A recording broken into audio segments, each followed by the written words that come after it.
Good morning, everyone. Happy Wednesday. It is the 14th of August. Lisa, Dillon, Scott here with you this morning. Going to talk about some rain. We had a few showers. We could hear the rain on the rooftop during First News for a little bit. Spotty showers this morning. Big rain show coming later. But of course, got to start with telling you we're live on Facebook every weekday morning. Stays on your feed throughout the day, so you can watch it whenever it works best for you. And we also make it into a podcast. You can find it at inforum.com/podcast. Just look for the Inforum Minute. All right, Dillon, we had some of those showers this morning.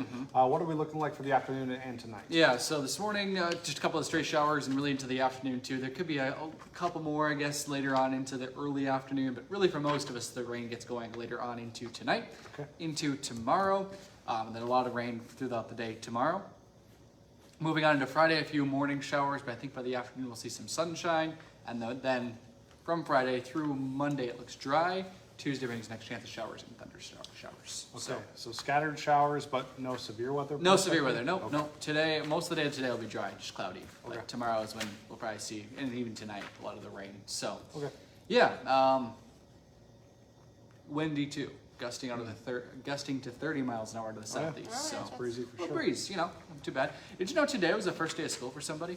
What? Isn't that crazy? That is. I'm going through all of the local schools. So Minnesota's easy. I grew up Minnesotan, went to school in Minnesota. Always the day after Labor Day. North Dakota's complicated.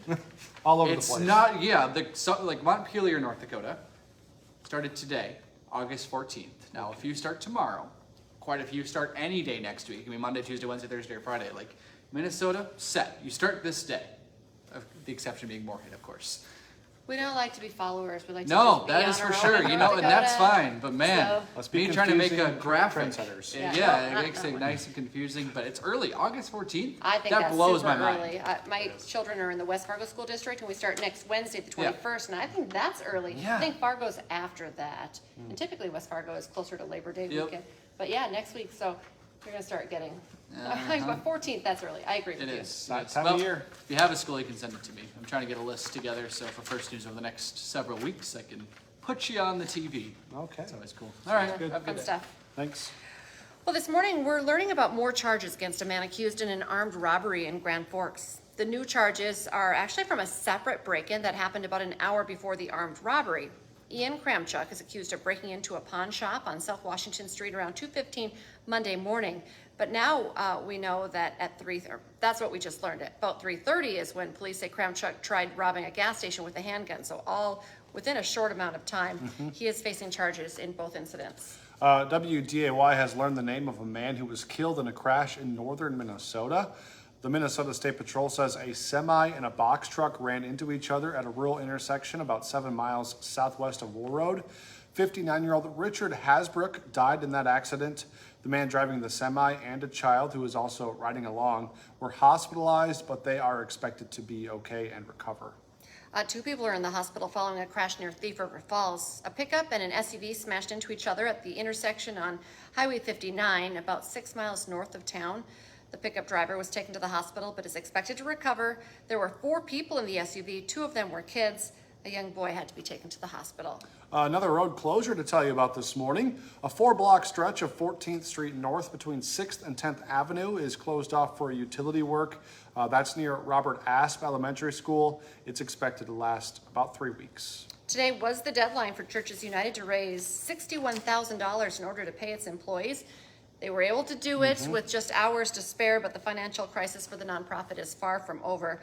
While they can pay their 54 employees today, they still need $140,000 by the end of the month just to keep their doors open. Of course, they're asking for help. You can find more on how to help by donating on our website, inforum.com. You can also just go directly to the Churches United website. Tropical storm Ernesto is gaining strength as it moves to the Caribbean. Ernesto did not make direct landfall with Puerto Rico, but heavy rain and strong winds are impacting the island. At last check, more than 100,000 people were without power. The storm could become a hurricane by Friday morning as it keeps making its way through the Caribbean and I think to the north. Hot Mike with John Izzo coming up 9 to 11 on WDAY Extra and Inforum.com. Vikings fans, it's news. tough. Bad news. No! Dillon is sad. Dillon's crying. Well, the Vikings got bad news, of course, on J.J. McCarthy. Don's going to be talking about how they move forward now. for their second preseason game. Plus, Fargo Post 2 is back at the Legion World Series. Why this week is as personal as it can be for the Muir family.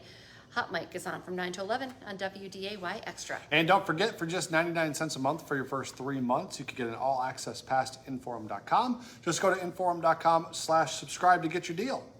Join us for our next newscast coming up at 11 this morning, and then this afternoon starting at 4, 5, 6, 9, and 10, and we'll be back tomorrow morning with more First News from 5 to 7. Yeah, join us then. Have a great day, everyone.